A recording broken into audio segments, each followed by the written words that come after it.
आज हम जिस सीरीज के बारे में बात करेंगे वो नेटफ्लिक्स की बहुत ही मशहूर सीरीज है जिसका नाम है पीकी ब्लाइंडर। स्टार्ट करने से पहले गाइज मैं आपको पीकी ब्लाइंडर का एक थीम बताता हूँ जिससे आपको सीरीज समझने में आसानी होगी। गाइज इस सीरीज में हमें इंग्लैंड की कहानी दिखाई जा रही है जो कि वर्ल्ड वॉर 1 से पहले की। उन दिनों क्या था इंग्लैंड में ये हमें दिखाने की कोशिश की जा रही है। गाइज पीकी ब्लाइंडर एक गैंग का नाम है जो कि उस टाइम की एक बहुत ही खतरनाक गैंग थी। इनकी गैंग में रहने वाले लोग खुद को पीकी इसलिए बुलाते थे क्योंकि इनकी कैप में 2 पीकी ब्लेड लगे होते थे जो कि इनको दुश्मनों के साथ लड़ने में मदद देती थी ताकि वो उनकी आंखों पे वार कर सके और उन्हें अंधा बना सके। और इसी का मतलब है ब्लाइंडर्स। ब्लाइंडर मतलब अंधा करना। वेल गाइस अब हम इस सीरीज का पहला एपिसोड स्टार्ट करते हैं। गाइस इस सीरीज में 5 मेन कैरेक्टर होते हैं। नंबर 1 पे आता है थॉमस शेल्बी जो कि एक शेल्बी फैमिली का मेंबर है और पीकी ब्लाइंडर गैंग का लीडर है। उसके बाद नंबर 2 पे आता है आर्थर शेल्बी और उसके बाद तीसरा भाई जॉन शेल्बी। इनके गैंग में एक लेडी भी शामिल होती है जिसका नाम है पोली और इनका एक भाई होता है जिसका नाम है एरा शेल्बी। तो गाइस जो 5वां बंदा होता है उसका नाम होता है फ्रेडी थॉर्न। गाइस ये 5 लोगों की गैंग है जिससे उस टाइम काफी लोग डरते थे। गाइस इस सीरीज में थॉमस शेल्बी को टॉमी कहा गया है इसलिए हम इसको टॉमी कहकर बुलाएंगे। अब थॉमस यानी टॉमी अपने घोड़े पर बैठकर बर्किंघम की गलियों में जा रहा होता है और हम इधर देख सकते हैं कि उसका कितना खौफ था। उसके आते ही सब लोग अपने अपने घरों में घुस जाते थे। वो सभी को बोलता है कि ये घोड़ा मंडे को कैप्टन सिटी में पार्टिसिपेट करेगा, तुम लोग इस पर बैट लगाना, जीत जाओगे। टॉमी ये बोलकर वहां से निकल जाता है। वो अपने घर में बुकी और जुए का खेल खेलता है जिससे उसको अपनी गैंग चलाने में मदद मिलती है। उसके बाद उसे आर्थर काफी गुस्से में बोलता है कि तुम्हें हॉर्स रेसिंग में फिक्सिंग नहीं करनी चाहिए थी, इससे दूसरे गैंग के साथ हमारे ताल्लुकात खराब हो जाएंगे और हमें इसका काफी बड़ा नुकसान बर्दाश्त करना पड़ेगा। आर्थर कहता है कि हम शाम को इकट्ठे बैठेंगे और हम इसके बारे में बात करेंगे। इसके बाद सीन शिफ्ट हो जाता है कि हम एक ट्रेन में बैठे हुए एक ऑफिसर को देखते हैं। इनके हाथ में एक फाइल होती है जो कि क्राइम सस्पेक्ट की होती है और उसमें टॉमी, आर्थर और फ्रेडी की शुरू से अब तक सारी डिटेल मौजूद होती है। मतलब दोस्तों वो ऑफिसर इस शहर में उनको पकड़ने के लिए आया है और इनकी तरफ बढ़ता जा रहा है। इसके बाद हम देखते हैं कि फ्रेडी कुछ वर्कर को काम छोड़कर स्ट्राइक पे जाने का बोलता है क्योंकि उनको सैलरी नहीं मिल रही थी। फ्रेडी इन लोगों में काफी मशहूर था। वो इन लोगों को एक बहुत अच्छा लेक्चर देता है। अब गाइस आगे ये दिखाया जाता है कि टॉमी एक बार में जाता है। वहाँ जो बार का ओनर होता है वो टॉमी को एक पैक ऑफर करता है। गाइस यहाँ पर फ्रेडी भी आ जाता है। ये दोनों एक गैंग में होने के बावजूद आपस में बात नहीं करते। इसके बावजूद फ्रेडी टॉमी को बोलता है कि मेरी एक दोस्त टेलीग्राम ऑफिस में काम करती है और उसने मुझे बताया है काफी दिनों से लंदन के प्रेसिडेंट बर्किंघम के इंचार्ज को टेलीग्राम भेज रहे हैं और उसमें चोरी की डिटेल है जिसके सस्पेक्ट में तुम्हारा नाम आर्थर का नाम है। ये बातचीत के दौरान ही बार में एक आदमी आ जाता है और वो सभी चीजों को तोड़ने लग जाता है और चिल्लाता है कि वो मुझे मार देगा, वो मुझे मार देगा। तो टॉमी और फ्रेडी उसे पकड़ते हैं, उसे शांत करवाते हैं और उसे बोलते हैं हम युद्ध से वापस आ गए हैं। ये सुनकर आदमी चुप हो जाता है। उसके बाद फैमिली काउंसलिंग होती है दोस्तों। यहाँ पर आर्थर टॉमी से हॉर्स फिक्सिंग की बात करता है तो टॉमी उसे बोलता है मैं वापस ले लूंगा। अब आर्थर इनको ये बताता है कि एक पुलिस वाला बर्किंघम आ रहा है रखा है और उसने एक आयरिश प्रोटेस्टर को काम पे रखा है क्योंकि वो एक स्पेशल काम करेंगे। गाइज यहाँ पर हम टॉमी की बहन आना को देखते हैं। आना टॉमी से पूछती है वो यहाँ किस काम के लिए आ रहा है तो टॉमी उसे बोलता है वो इस शहर की सफाई के लिए आ रहा है। ये सुनकर उसकी आंट पूछती है कि क्या वो हमें कुछ नहीं करने देगा। टॉमी उनके इस सवाल का कोई जवाब नहीं देता और चुप हो जाता है। इसके बाद थॉमस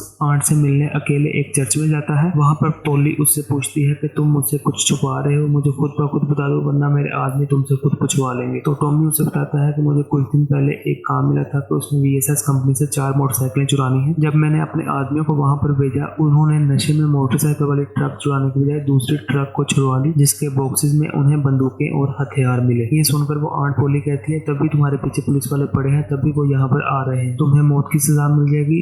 ये होने से पहले तुम्हें वो सामान को नदी में कहीं फेंक देना होगा। इसके बाद हम रात को देखते हैं कि फ्रेडी और एना दोनों आपस में प्यार करते हैं लेकिन इन्होंने अपने घर वालों को नहीं बताया होता। इसके बाद हम बार का सीन देखते हैं जहाँ पर एक नई लड़की वेट्रेस के लिए आई थी। दूसरी तरफ हम देख रहे होते हैं पुलिस ऑफिसर ने अपनी पूरी टीम को कहा होता है कि हमने आर्थर को पकड़ना है किसी भी हालत में। एक्चुअल में पुलिस वालों को ये लगता है कि पीकी ब्लाइंडर की गैंग को एक आर्थर चला रहा है लेकिन हकीकत में वो इस गैंग का लीडर नहीं होता। इस गैंग का लीडर टॉमी शेल्बी होता है। तभी सब पुलिस वाले इसको ढूंढने लग जाते हैं और हम देखते हैं कि आर्थर एक थिएटर में लड़कियों के साथ बैठा होता है। पीछे से पुलिस वाले आकर उसको उठाकर ले जाते हैं और उसे बहुत ही मारते हैं। पुलिस वाले आर्थर से रॉबरी के बारे में पूछते हैं कि तुम्हें उस रॉबरी का पता है लेकिन आर्थर उनसे बोलता है कौन सी रॉबरी। वो ऑफिसर आर्थर को कहता है कि अगर तुमने चोर को पकड़ने में हमारी मदद की तो मैं तुम्हें छोड़ दूंगा। इसके बाद हम देखते हैं कि टॉमी उस बार में जाता है जहाँ पर नई वेट्रेस आई होती है। वो उससे एक रम की बोतल लेता है तो तभी वो टॉमी को देखने लग जाती है। तो टॉमी उसे बोलता है कि तुम गलत जगह पर आ गई हो। इस बार में सभी लोग वेट्रेस को अजीब तरीके से देखते हैं। इसके बाद आर्थर को घर लाया जाता है जो कि बहुत ज्यादा जख्मी हो गया क्योंकि पुलिस वालों ने उसको बहुत बुरी तरह मारा है। अब टॉमी उसे मरहम पट्टी करता है, उसे रन की बोतल देता है पीने के लिए, फिर उससे पूछता है कि क्या हुआ तुम्हारे साथ और आर्थर उससे बताता है कि मुझे पुलिस वाले उठा कर ले गए थे और मुझे उस रॉबरी के बारे में पूछ रहे थे। टॉमी उससे पूछता है क्या तुमने उसे कुछ बताया, लेकिन आर्थर उसे मना कर देता है। इसके बाद हम वो लड़की को देखते हैं, वो वेट्रेस उस बार में गाना गा रही होती है। वहीं पर टॉमी आ जाता है। वो टॉमी को देखकर चुप हो जाती है, शायद वो टॉमी से डरती थी। इसके बाद दोस्तों हमें फ्रेडी और एना को दिखाया जाता है, वो आपस में इंटीमेट हो रहे होते हैं और यहाँ पर हम टॉमी को सोते हुए देखते हैं। वो अपनी पुरानी यादों को सोचते हुए उसकी आंख खुल जाती है। उसके बाद टॉमी एक रात को उसी यार्ड में पहुंचता है जहाँ वो ट्रक नदी के किनारे जाने वाला था, जहाँ वो बंदूक और कुछ जानलेवा हथियार फेंकने वाला था। वो फेंकने वाला होता है, लेकिन टॉमी अपने साथी से बोलता है कि मैंने अपना फैसला बदल लिया है। वो कहता है कि मैं इन्हें फेंकने की बजाय बेच दूंगा। वो अपने साथी को बोर्ड की चाबी देकर एक बहुत ही फेमस डायलॉग बोलता है, तुम्हें इसे यहाँ से निकालना होगा by the order of Peaky blinders. इस सीन के बाद गाइस हम उसी आदमी को देखते हैं, वो जो उस दिन उस बार में घुस गया था और बोल रहा था कि वो मुझे मार देंगे। एक्चुअल में गाइस इसका नाम डैनी होता है। डैनी, टॉमी और उसके भाई सभी फ्रांस में जंग के लिए गए थे और जब जंग के बाद ही वापस इंग्लैंड में आते हैं तो एक्चुअल में डैनी का दिमागी सल्तनत खराब हो गया होता है। वो बार बार उसी जंग के बारे में बात करता है और यहाँ पर दोस्तों वो एक आदमी को गलती से मार देता है। उस मरे हुए आदमी के भाई इसके बारे में टॉमी को बताते हैं। टॉमी ना चाहते हुए भी उसको डैनी को मारना होगा क्योंकि उसने एक इनोसेंट आदमी को मारा है। टॉमी डैनी को लेकर नदी के किनारे पर जाता है और उसके सर पर बंदूक तान देता है और अगले ही पल में वो उसे गोली मार देता है। डैनी सीधा जाके बोट में गिरता है और दोस्तों डैनी की मौत हो जाती है। डैनी टॉमी का बहुत ही अच्छा दोस्त होता है। इस काम का टॉमी को बहुत ही ज्यादा अफसोस होता है। और दोस्तों यहाँ पर हम एक म्यूजियम का सीन देखते हैं जिसे कि इंस्पेक्टर को ऑर्डर मिलता है टॉमी शेल्बी को पकड़ने का। वहाँ उसे ग्रेस भी मिलती है। यहाँ पर हमें दोस्तों एक काफी अच्छा ट्विस्ट जानने का मौका मिलता है कि ग्रेस एक अंडरकवर एजेंट है। वो इस बार में इसीलिए काम करती है ताकि वो पीकी ब्लाइंडर के बारे में सब कुछ जान सके और वो इसके बारे में इंस्पेक्टर को बता सके। वो इंस्पेक्टर को कहती है कि मुझे नहीं लगता कि पीकी ब्लाइंडर्स के गैंग को ऑर्थर चलाता है। इसका जो हेड है वो है थॉमस शेल्बी, मतलब टॉमी। इसके बाद ऑर्थर टॉमी के पास आता है और गुस्से से बोलता है कि अब तो तुम खुश हो ना, जिस रेस में तुमने घोड़े पे पैसे लगाए वो हार चुके हैं और हमारी बुकी पे भी काफी सारे लोगों ने पैसे लगाए थे। दोस्तों मैं आपको बता दूं कि वो बुकी पीकी ब्लाइंडर की ही थी, इसी वजह से इनका काफी भारी नुकसान हो चुका था। इसके बाद दोस्तों हमें एक और ट्विस्ट देखने को मिलता है। जिस आदमी को टॉमी ने गोली मारी थी डैनी को, वो अभी भी जिंदा है, मतलब वो गोली नकली थी। थॉमस ने सिर्फ दिखाने के लिए उसे मारा था। यहाँ हमें पता चलता है कि थॉमस शेल्बी अपनों को कभी भी नहीं मारता। इसके बाद गाइस हम देखते हैं कि आंट पोली थॉमस शेल्बी से पूछती है क्या तुमने वो सारी बंदूकों को फेंक दिया है, तो टॉमी उनसे झूठ बोलता है हाँ मैंने सभी बंदूकों को ठिकाने लगा दिया है। और यहीं पर दोस्तों पहले एपिसोड की कहानी खत्म हो चुकी है। इसके आगे की कहानी हमें नेक्स्ट एपिसोड में पता चलेगी। इस सीरीज को बनाने के लिए दोस्तों काफी ज्यादा मेहनत लग रही है, तो प्लीज इस चैनल को सब्सक्राइब करिएगा और अपने दोस्तों के साथ शेयर करिएगा और वीडियो अगर अच्छी लगी है तो प्लीज लाइक करिएगा।